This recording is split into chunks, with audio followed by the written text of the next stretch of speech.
Thanks for joining us, Stephen. And you're obviously here to speak about your new book.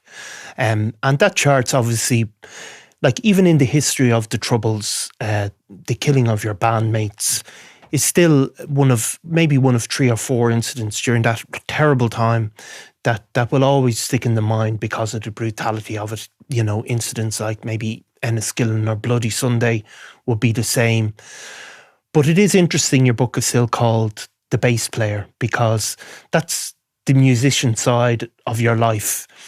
I mean, for people who won't know, and this is 1975 we're talking about. I mean, the Miami Showband, were you like the Westlife of your era? Would that be a fair description, or Boyzone, or in terms of, I don't mean in terms of the music, but in terms of maybe your profile within the country? Well, you know, we would say it wasn't. We weren't like that, because, I was actually just talking to Louis last night. He was at the concert, but no, we weren't. The Miami wasn't a manufactured band. Yes, you know the way those lads were put together, and some didn't even know each other. The Miami, by the time I joined them, they had been on the road since 1962. Yeah, and they reflect the times, and maybe they're pushing the envelope a little bit. But by the time I joined them, they had become a pop group. Yeah. And so they had dropped the name Showband. Yeah. They were just simply called the Miami. So everybody knew them as the Miami. It was Fran and the Miami. It was a whole fresh thing. Yeah. So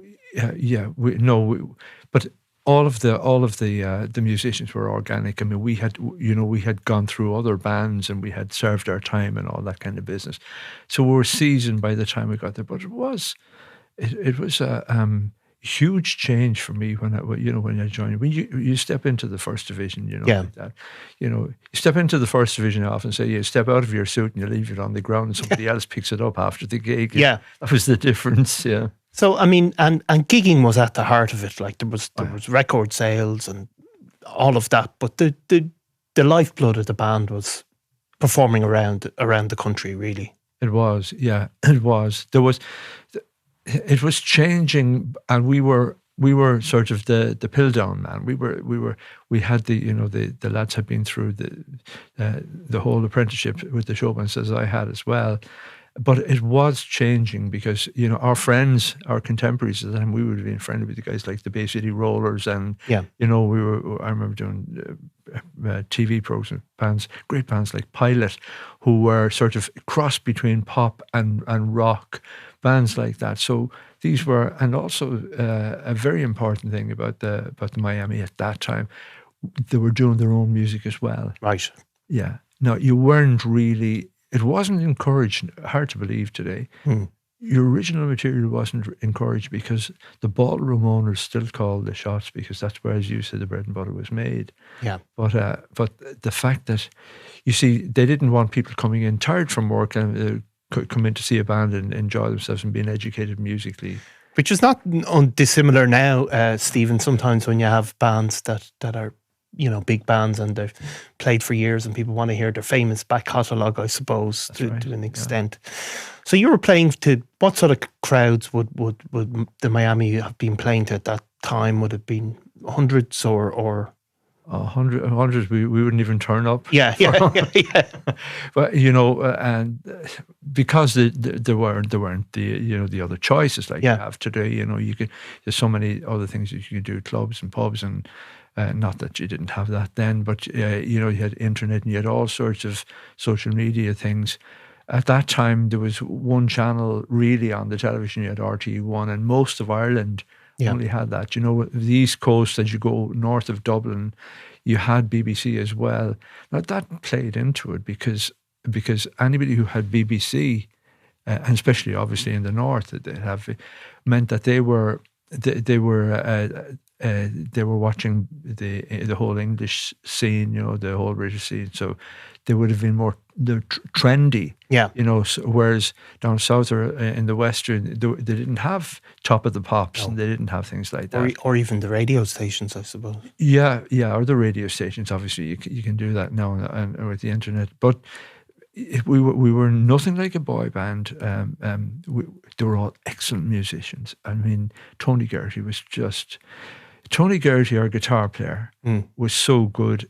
He had been on the rock scene. I had been on the rock scene as well, but Tony was on a very heavy rock scene, and he was Rory Gallagher. Whenever Rory was in town, he never missed one of Tony's gigs. And in fact, at the concert last night, Jerry Hendrick, the great guitar player, who was a student of Tony's, brought along Rory Gallagher's AC30 Vox amplifier, which Rory gave to Tony in appreciation of his playing. Gary Moore never missed one of Tony's gigs. So that's the type of thing. This was the clever thing that the Miami management did. They brought in the young rock guys whenever they needed a change. So it gave them sort of contemporary credibility. And what age were you then in 1975 yourself, Stephen? I was 24 going on 14. I had no sense, yeah. And my wife had even less. I mean, you could imagine, I thought the world was a great place. And, she's a beautiful girl, still is. She was, the headbands and the cheesecloth skirts, and everybody was love and peace and all that, even though this thing was going on just a few miles. So that is I suppose it's the 70s, there's peace and love, and that's in the culture. But how aware were you of the situation in the north? Was it something presumably you saw on TV here and there? Was it something you were engaged with, or? No, I was a typical Southerner. Yeah. Who, the North may as well have been the North Pole. Yeah. Wasn't aware of it. I wouldn't have known the difference between the UVF and the UDR. Well, there wasn't much difference anyway. But I wouldn't have known, anything about the structure up there, about the fact that the people, up there were living in they were living in a situation where they didn't have equal rights up there. And so obviously that's what, that was what happened in the 68, 69 when the Civil Rights march started, and then developed into this other thing. No, not aware at all. No, totally naive. And had you been going to gigs up there? Had you done a lot of gigs across the border at that stage? Or with other bands, I had done some gigs, and it was, going north was like going to, especially Belfast, it's like going to a mini London, because you had a lot of the trendier shops, that you would have for, as they used to call it at the time, clobber, the clothes. Yeah. So, if you wanted a loon jacket or you wanted something like that, they had them up there first in the department stores. And also things like, car radios and all stuff like that. So you looked for, it was like a trip going up. But with the Miami, they were going up twice a week. So it was just, and anyway, half the lads were in the band were from the north and the other from the south, and Catholics and Protestants, although I had no idea what religions, anyway, couldn't care less, Just wasn't on your radar, all of that sort of stuff. No. But of course, it's forced onto your radar, that terrible night. Can you describe, Stephen, the run up to that terrible moment? What was happening? You were in the bus that you presumably used on a regular basis. Yeah, we travelled in what it's like every good hippie had a Volkswagen minibus, that people would have seen again on TV. Blue and white one. And we didn't carry any gear in it, with the exception of our guitars. I had an unusual bass guitar. It was a plexiglass see-through. There was a guitar version as well, but the bass. I had the bass version. I had one. Barry Devlin had one. Brush Shields had one. If you look at the guitar version, I suppose younger people would remember Kurt Cobain used a Dan Armstrong plexiglass. So it was pretty striking. And any guitar that I've ever had, I've been very precious about it, so I wouldn't give it to a roadie. Roadies were animals, you give your guitar to a roadie and throw it in, whatever. So no, that was out. And Tony had a beautiful Gibson his Cherry Red 335, and he wouldn't give that to a roadie either. So we carried only those things. Sometimes Dez's sax would come with, as he did have that night. But so other than that, the gear van went, and the roadie set up the gear. He'd be there before us, and he would always leave after us, because we'd have a cup of tea or something like that. But that particular night, we were delayed. But we'd we hit the ground running when I joined the band. I turned the band down. They headhunted me in 1974, but they wanted me to play lead guitar with them. So, see, people don't realize a bass player and a lead player are two different animals. It's like asking a plumber to do your electrics, you know. Yeah. Just think in a different way. So I turned them down. I said, no, I have no interest in playing lead guitar. I'm a bass player. Yeah, I just love it. I'm passionate about it. So then they came back to me in May of 75, the following year, and they offered me the gig with on bass. It was a bit more complicated than that. Had to audition and all that, but look, no problem.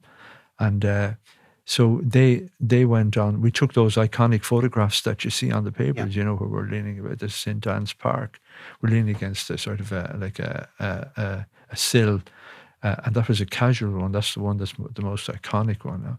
But after that photo session, Fran said to me, Fran O'Toole he said, we're taking 10 days off. Here's a tape. There was big reel-to-reel tapes at that time. Yeah. Here's a tape of the last gig. Just have a listen to that. And there was going to be no rehearsal or anything like that, you know.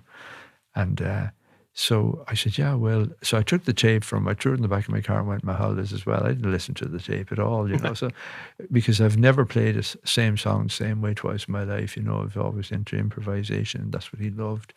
But normally when we came back then at the start of June to play, we hit the ground running. It's the middle of summer, very busy time for us. And we liked to have one day off a week, but it wasn't always possible. And the usual day that you'd have, you know, been a Tuesday, funny enough, because the pop bands like us we would have had, say, the TV Club in Harcourt Street, and we would put 2,000 people in there on a regular Monday night, you know, an ordinary Monday night. So the type of crowds we were doing. But on that particular weekend, we had played the full weekend, but then we did the Monday and Tuesday at the Galway Races in Salt Hill, a place called Sea Point. So we were hoping for a day off, and they were going to give us the Thursday off. But after we did the Monday and Tuesday at Salt Hill, we went home to Dublin, a bit of a rest, and we headed off to Banbridge. It was a midweek gig. It was easy enough, no pressure, you know. And did that. And Ray Miller, our drummer, he decided, you know, that he wanted to go back home to his parents in Antrim. So that left 5 of us travelling back in the minibus. And who's in the minibus then along with you at this point? Well, Fran O'Toole, our lead singer, and keyboard player, fabulous musician. Tony Geraghty, again, great musician.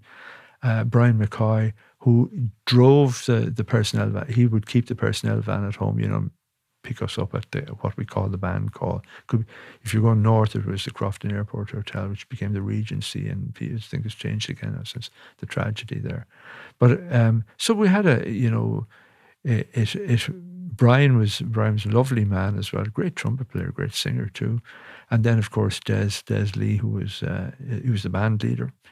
And myself, that was just the 5 of us going back home. Relatively short journey to Dublin, you know, from Banbridge. What time? So you're on the road back. What sort of time is that? It's again strange enough, as I mentioned, the roadie would normally have we'd be gone before him. Yeah. But for some reason or other, you know, because we had the following night off, we were taking our time, you know, just sort of relaxing, and the ladies and the catering ladies in the ballroom, and they said, you know, we have a cup of tea, and unusually they actually were serving Irish stew. Yeah, I'll never forget that, and it's probably the only place we ever got Irish stew in a ballroom, but it seemed to be the thing that they were doing popular. So I've always had a big appetite, and Fran, so we both said, yeah, we'll have some of that. tucked in. So the roadie was gone just a few minutes before us by the time we were ready to leave. And but there was a barrier system in Banbridge, so where you had to cross over a kind of like a bridge, and there was a barrier system. You had to wait at the barrier until the police came and opened it and lifted it. It was a security thing, so there wouldn't be maybe somebody going through the town or something causing mischief or doing something. So that was a way of checking. So we waited. The roadies van was just ahead of us, and we waited, and they came along after about 5 or 10 minutes. The police let us go, so we circled back onto the main road towards Dublin, and it was taking us down towards Newry. Now that big, I think it's the A1, the big road, the big motorway now it is. That wasn't there then. Yeah. There was so as you come out of, as you're coming towards a place called Buskill, there was a bit of a rise there. It was a dual carriageway, as far as I remember, a small dual carriageway. And it was at that point that we saw this man in a soldier's uniform, an army uniform, UDR uniform, and with a red torch. And Brian knew the drill from being, he was from the north anyway, but when he saw it, you stop, you wait until you're beckoned forward, you turn off the lights, leave your side lights on, and turn on the interior lights in the van. Right. That was the drill. Yeah. But what we expected was that when you drove up and when the soldiers, especially, as I say, UDR, because they were locally recruited, Brian would just slide the window in the Volkswagen minibus open. They would recognize him. Yeah. Because like local guy at the and they would normally ask for you. Where were you tonight, or what was the gig like, and have you got any photographs or cassettes or whatever it was, at the time, records. But on this occasion, they said, we want you to get out, and we want to do a check on the van. And that was unusual enough. But at this stage, were you concerned or still thinking this is pretty normal? Pretty normal, yeah. And there was and Brian said, I need to pull in onto the hard shoulder, because he said there was a car coming up fairly fast behind him. This was one of the guys, the spotters, who were in the ballroom that we didn't realise at the time. And strange enough, it didn't pass us. So that car pulled in. It was pretty significant, it was only years after you join the dots and you find, you try to figure out what it was that happened. And they told us to stand facing the ditch, and there was, we were very close to the van. I mean, just a couple of feet. Des could touch it. There's 5 of us, so I was in the centre. Tony was on my left, Tony Garrity, and Fran was on his left. And on my right was Brian McCoy, and Des Lee was on his right. And Des was like literally could touch the back of the van. And they were very pleasant, these fellas. In fact, well, you call it pleasant. They were joking, Yeah. So there was no indication whatsoever that these people were up to anything, but they were questioning us, and it was strange, they were just. They started joking. They said to Fran, or they said to us, they said, bet you lads would rather be at home in bed than standing at the side of a road, And Fran was always very witty, and he said, I bet you'd rather be at home in bed than sitting in a ditch, Yeah. This guy was hunkered down, and his back to the hedge, and he had a submachine gun. I remember it had perforated barrel in it, I do know, and I was fairly fascinated by it, I thought it was a big adventure. Yeah. And so no indication whatsoever that there was a problem. And then they opened those, in the Volkswagen engine in those vans is in the back. Yeah. But there's a small window that like a flap type thing you could lift up, and that's where the shelf was that my guitar and Tony's guitar would have been sitting. Yeah. And on that night, Des' sax was there as well. And I heard the click of a clasp. Yeah. So I wasn't taking this thing seriously at all. I thought, this is great fun. I'll tell Anne when I go home, we were stopped by soldiers. And when I heard the click, I recognized it as the click of my Dan Armstrong bass. Right. So I took my hands down, turned back, and I walked. There's only 2 or 3 steps to the back of where they were. And I said, can I help you with that? I didn't want them to damage it. Basically, yeah. Yeah. Yeah. And so they pointed at, they never made any, comment about the guitar. But I had a small little brown case, like an old-fashioned school case, And in it, I had effects pedals, which was unusual. Now today, you get a guitar player, he'd have like loads of effect pedals, and they come now in a box specifically where they're all velcroed down. But at that time, I had a thing called it was like a wah-wah pedal, work backwards. It was called a wah-wah pedal, and that's unusual for a bass player. Yeah. And I also had a thing called it was like an octave divider, and it was the actual model was a color sound octavider. Right. And what it did was it's you had your original signal. You also had an octave down. Hendrix would have used them, and so I was into experimenting with sounds and all that. And he said, what's in that bag? And I said, it's just effects pedals. And he said to me, are there any valuables in it? Yeah. Unusual thing to say, I said, no, it's just effects pedals. In hindsight, I think maybe he was asking, was the money from the gig in it? Right. That's all it's just a guess, but I imagine that's what he was talking about. But he didn't look into the bag, into the case. I said no. And there was another man with him, and he pushed me. He pushed my shoulder, and as I turned around, he punched me in the back. So this is the first sign of aggression. Yeah. This is the first. I was surprised, that anybody. No, it wasn't hard, but it was.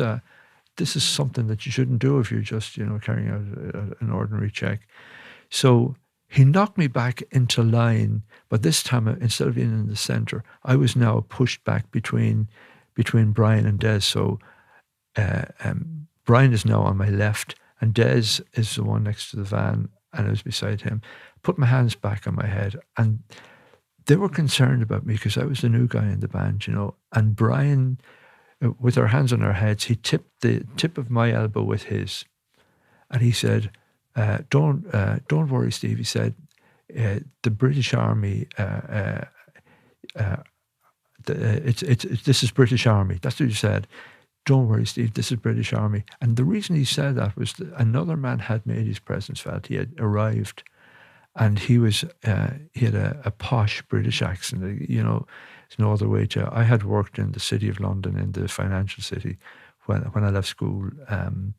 I had gone to London and got a job in an insurance firm, a big insurance firm, down in the Square Mile. So I was well used to the posh accents and the say somebody who would plummy accent who had gone to college and a regular London or whatever. So he'd come. You hadn't seen where he'd come from as such. Perhaps he got out of that car that came. I don't know. And was he dressed then in sort of military gear? Or he was, yeah. He had lighter fatigues on him, and he had a different colour beret. Okay. Now, I say he had a kind of a fawn colour beret on him, and it was somebody suggested at one stage that their fatigues were, the officers' fatigues were washed and cleaned regularly, that they faded, but I'm not sure. I can't say. I didn't know enough. But certainly the beret was a fawn colour beret, and the others were wearing like black berets, the black. And but it was his accent that got me, and he said he took charge. And that's why Brian said to me, this is British Army. And what the inference was that, this is going to now be more professional, there'd be no more punching or... and that was the case, because the guy sitting down was standing up now, and everybody there was no more joking or anything like that. So this fellow was obviously an officer. Yeah. And what we didn't see was that there were two men, Harris Boyle and Wesley Somerville, and they were planting a 10-pound bomb under the driver's seat. Right. Now, for years, I thought they were planting it in the back where they were, but what they were doing at the back was really a diversion to keep our attention on that. And again, it was years after that I realised, at least we're told, that the Boyle and Somerville weren't wearing uniforms, that they were in civvies. But I hadn't noticed anybody in civvies. Yeah. But anyway, they were planting it under the driver's seat, and there was a mechanism. There was a timing mechanism. It was a wristwatch type timing mechanism. This is according to forensic reports, later on. And whatever, either triggered that, or it was, they triggered it, or whatever, whatever way they sold, or whatever thing. This went off while they were planting it. And, well, blew those two unfortunate men to bits. I mean, one of them lost, both of them lost legs. The other one lost an arm. Neither of the two of them had heads. So it was like they were just sitting on top of this thing. You know?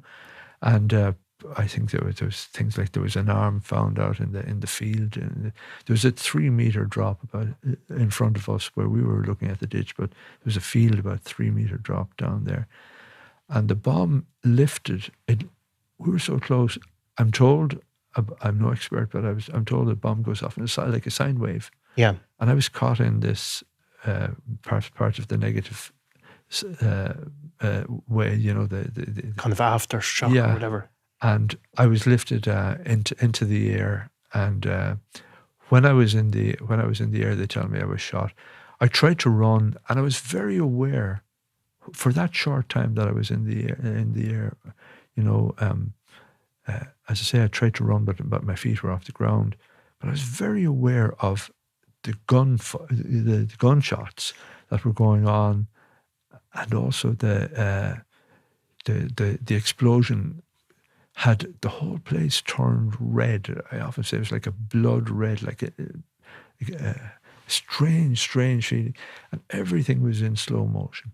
So this all happens, of course, the bomb explodes, and the second, I suppose, the explosion goes off, they open fire effectively, do they?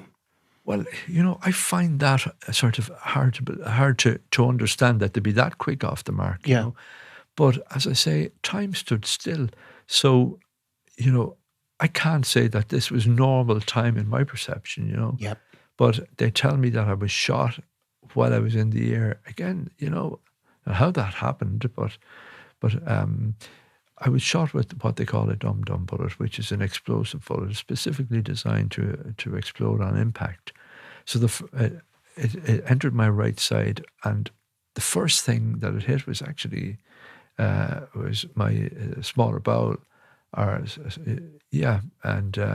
exploded there, and it exploded into, according to the medical report, between 15 and 16 bits. This is what they're designed to do, to do maximum damage. So it exploded into 15, 16 bits, and the rest of it continued on through my body, went up through so this is my right side, and it goes up through my left lung. It collapsed my left lung, and out under my left arm. So there's a lot of damage done. And as I went down through the ditch, I could feel, I was conscious of every single leaf and twig and briar that was in that ditch. Because, I mean, I think people, obviously the magnitude of what you've gone through there is well past most people's experience, but I think people have that experience sometimes of, I remember being in a car crash, and you have this sort of slowing of time, and your perception of things becomes really strong. Yeah, or else it could be the adrenaline sort of changes things that, you're super aware or something like that. Whatever the case, it was, as I say, it was like time stood still almost, and I went slowly as far as I was concerned. Yeah. Obviously I wasn't going to go. Slowly down through the ditch, and I hit the ground very hard then. Yeah. And then 2 other bodies fell on top of me. That was Fran and I think it was Fran and Tony. I'm not sure. Yeah. It could have been Brian, could have been one of them. But maybe it was Brian. I can't say for sure. But one of them, and I'm certain this was Brian, put his hands under my arms to drag me away from the ditch where this was going on. So great presence of mind. And while he was dragging me away from this, he was murdered. Now that I'm pretty certain that was Brian, because his body was beside mine when it was found. Fran and Tony tried to make a run for it and they were followed. Brian was the first to die. I heard the other two lads dying, and Fran was I could hear him begging for his life, and he was there's a popular misconception about Fran's injuries. He was shot 22 times, again 22 to 23 times, because sometimes the autopsy is not able to, a bullet may have gone in the same place or whatever. Right. Okay. So you landed in the ditch. Yeah. And at this point, the terrorists, the UDR, whatever way, they're turning face and basically mow people down at that point. They were into the field very quickly. Yeah. As I say, Brian, I'm certain it was Brian, was murdered, dragging me away. Fran was shot 22 times. 13 of those was in the face, not 22, 13. Yeah. See, because there was I've seen the autopsy reports. And Tony was shot in the back of the head as well. But Fran was shot facing the guy. Yeah. It's terrible to recollect that. But what I have an abiding memory of the cursing, obscenities, the swearing. These guys weren't like absolutely crazy when the whole operation went wrong because of this happening. All of the plans were gone out the window when this thing happened. And so one of them was, at least one, I could hear one set of footsteps because I kept my face in the grass, just pretending to be dead. Because I heard Fran begging for his life, and it didn't do him any good, so I just stayed quiet. And this person, we think now was Robin Jackson. We think because of the ballistic reports, but he was firing into the bodies to make sure, even though he knew clearly, to see them, that they were dead. But it was just viciousness. But he was a vicious man anyway. Well, I think one of the he was. I won't go into what he was doing, but he was firing it, and then he would kick the bodies. And he walked over towards me, and I was very close to Brian. And Brian was dead at this stage, but he kicked him viciously and swearing, cursing and everything like that. And then he just took a few steps over to me, and he was standing over me. And I was certain he was going to fire into me, but I just stayed really good. I held my breath. I didn't want to give any indication that I was alive. And somebody on the road then shouted down, "Come on, those bastards are dead. I got them with dum-dums." So for some reason, divine intervention, he turned and he walked away. And every step that he took as he walked away, I was counting the steps and thinking, every step, if he were to fire again, his aim may not be that good. That's what I was thinking, Right. And if he does hit me again with it, I'm not going to call out. Yeah. But he didn't. He went, and so I was, Des actually had fallen and it had hidden in the ditch near to the road. Yeah. But the ditch was now on fire, and the fire was spreading. This is from the van, I presume, is it? Yeah, it would have been from the van, from the explosion. Yeah. And so he was in danger of being burned alive. But they left just in time, because if he had moved when they were there, they would have killed him. Yeah. And he wasn't injured. He had a little bit of shrapnel in his leg. So when they went, because we couldn't hear them talking anymore, he called out, and he called out Fran, Tony and Brian, and there was no response. I was surprised that there was no response. And you were surprised because you thought they... I didn't realize they were dead. Yeah.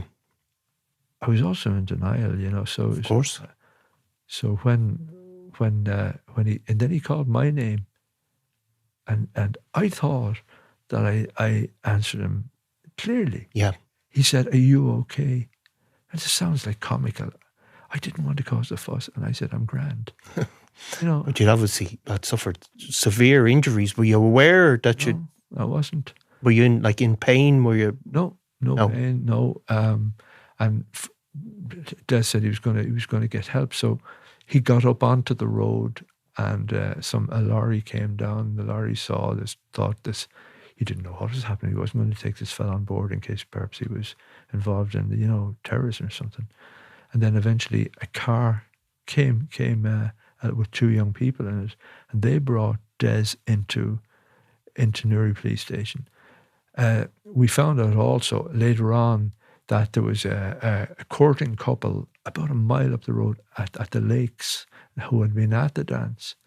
And when the explosion happened, although it was about a mile or even a little bit more, that they were in an Anglia, an old Ford Anglia, and the boot lifted with this was like about a mile and a half away. So it lifted, and so they got a fright. They eventually married, and I know who I know. I've met the man twice. A staunch orange man, this man. And he told us that they immediately sorted themselves out. As he said, they were having a bit of a court, right? And they drove the car from being parked, drove it onto the main road, like just on the main road, just on the hard shoulder there. And he said instantly there was a road check diverting cars down another way. So for me, that is clear evidence that there was an out of bounds order. So that's why we didn't see any cars passing by when this thing was happening to us.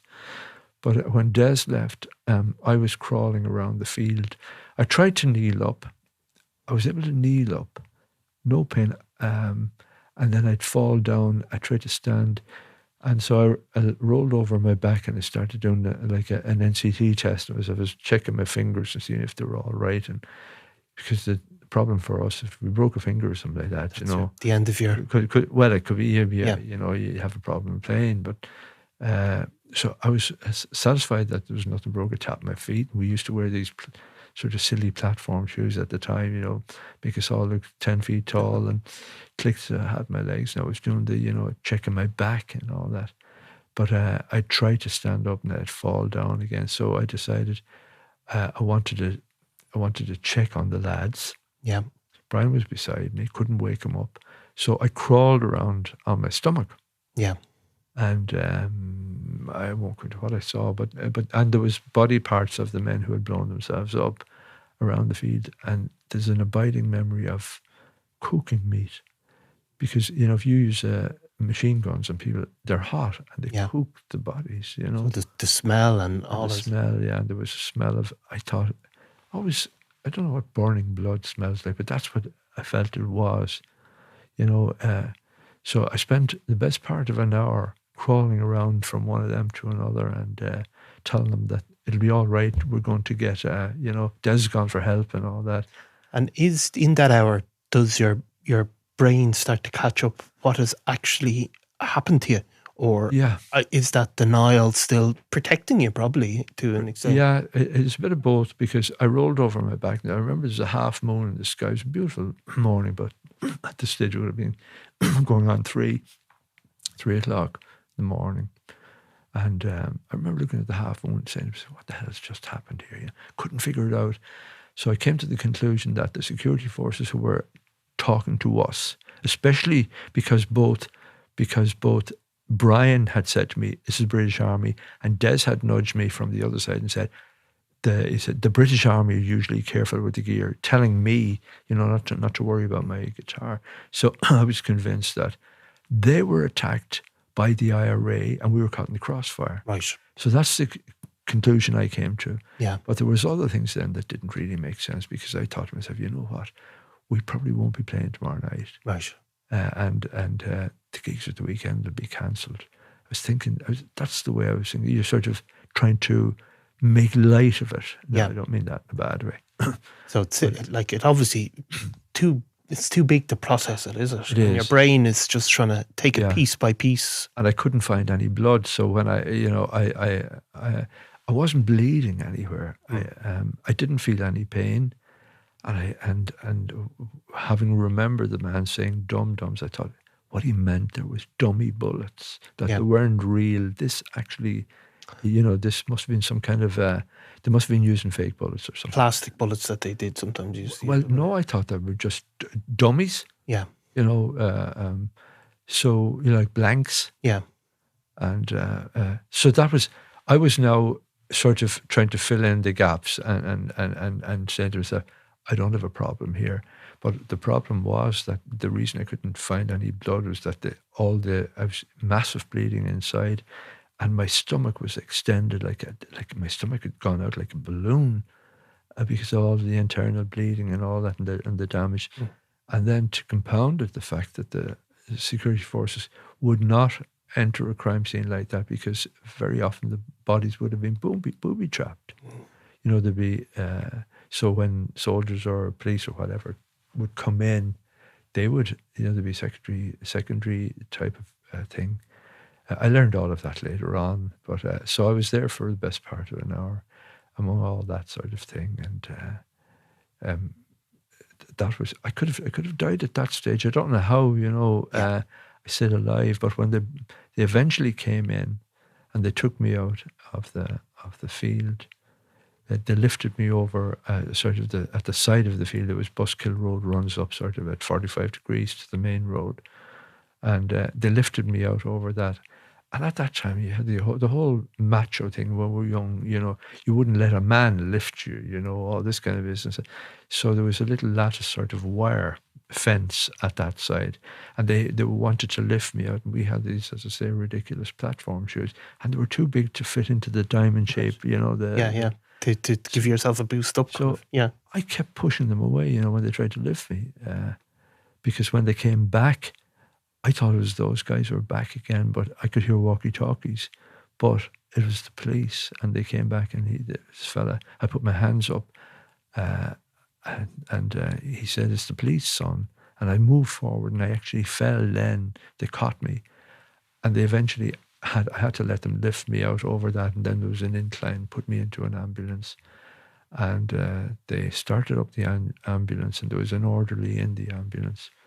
And I remember when they started it up, I grabbed, he told me afterwards, got to know him, I grabbed the calf, his leg. I grabbed him by the calf with my hand, and he told me that I nearly tore the calf from him. I said, "You can't go, we have to bring the lads as well." And I clearly remember him saying to me, "No, don't worry, we've got an ambulance for each one of you. Yeah, you're all coming back with us." So I said, "Where are we going?" And they said, "Daisy Hill." Now, I'd never heard. Daisy Hill's the hospital, yeah? I had never heard of Daisy Hill. And because I had watched Western movies and comics, there was a place called Boot Hill, where it was a cemetery where they used to bury the cowboys. Yeah. I said, "I'm not going there." I got the impression now they're going to bury me. Daft as it seems. Yeah. And so he said, "No, Daisy Hill is a hospital." He said, "You have a few bruises now. We need to patch you up." So I was happy with that. And I remember being run down the corridors. They were running me. I was on a gurney, and I can remember all the lights flashing over me, all the ceiling lights, and eventually put me on the operating table. And I was lying there, and a nurse came along, and she had a scissors, and I said, "What are you doing?" And she said, "I've got to cut off this jumper." I said, "I just bought that last year. You're not cutting my jumper off now." You can imagine, here I was in this position, but I was worried about my jumper, It just shows you how your brain is processing these things as being both real and unreal. Yeah. Perhaps, to cut it seemed drastic to me. So I'm going to say, "No, you have to lift it off." So it's just to try to make it less serious. Yeah. So I'm guessing. I'm not a psychologist. No. So, but they eventually, I put my hands back and they lifted it off me. They wouldn't cut it. So, but I noticed as well that there was people who I thought at the time were hospital staff, but there was people there, and they were saying, "Who are you? What are you doing here?" And I thought, this is crazy. Should they know the whole world knows who we are? Of course. Yeah. They said. They said, "What are you doing here? Where are you from?"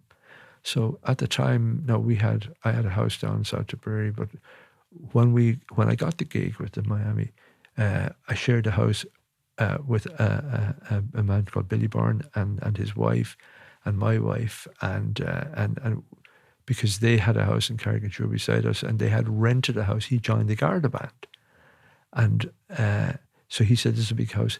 You come in, share it with us, and we'll have to rent or whatever it was." And luckily, we did do that because Anne had somebody with her when this thing happened, and that was in Clondalkin, old Clondalkin, St John's Road. Yeah. So when they asked me, where you're from, I said Clondalkin, and again, I thought I was speaking clearly. It was like when Des, asked me if it was okay, and I thought I was speaking clearly. I said, "I'm great." He now says that all I was doing was moaning. Yeah. So when I said Clondalkin, he said, "Oh, Dundalk." He said that adds up. That makes sense. So because that would have been a hot spot for maybe. Yeah, that was one. I mean, certainly at that time, wasn't there? A lot of people had come from Belfast. Yeah. Also, they'd fled to IRA. They fled, and there was, it was a focus of security attention, I suppose. Yeah. So in hindsight, perhaps he was a policeman. I'm not sure. Who this man was, and also there was a telephone number of a neighbour for some reason in my pocket. So that's how they were able to get word down to Billy and his wife and my wife, say that they need to come up to the north. But the questioning was strange, and I said they thought I said Dundalk, and they said, "What are you doing here?" And I said we were playing. I couldn't figure out why they were asking me these silly questions because I thought they knew who we were. And the man said to me, "Playing at what?" Yeah. So they perhaps thought we were terrorists. And that is what was happening, obviously. That was a presumption of guilt for you. Well, they were suspicious because we didn't have Miami written on the van or anything like that. It was just, just a plain colours. So I said, no, playing music. And one of the nurses said, "Jesus, they're in the Miami Showband." And after that, then all hell broke loose. I heard the clack of, the machines going in, like X-ray machines and all that. I woke up about, I don't know, 8 or 12 hours after that, and they had removed most of the fragmented bulletin that, as I say, 15, 16 holes in me, and they closed up. My lung had collapsed, and I got to know the surgeon who was in charge, James Blundell, great man, and he told me afterwards. He said, "We lost you 3 times." I said, "What?" He said the heart stopped 3 times, and I was talking to some of the staff afterwards, and he said to the anaesthetist, now there seems to be no, it was all hands on board. You get this fella, keep this fella alive. And he shouted to him, he said, "Squeeze the aorta, man. Squeeze the aorta." And he told us all this afterwards when we were writing the first book. And I had clinical death 3 times. He got me back. And at one stage, the rest of the staff said to him, "Jimmy, he's gone." And he wouldn't give up. So thanks to him, I'm still here. Yeah. And of course, you're a young man, so probably you have a healthy heart. But obviously, an older man probably wouldn't have made it under those circumstances, I would imagine. No.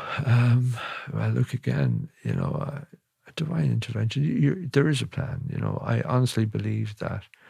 And the following days, as I began to sort of try to make sense of it, first thought was that the fellas who did this must have gone home and said to themselves, "Good God, look what we did, this got out of hand." But of course, I was sort of superimposing my values on them. They didn't think like that.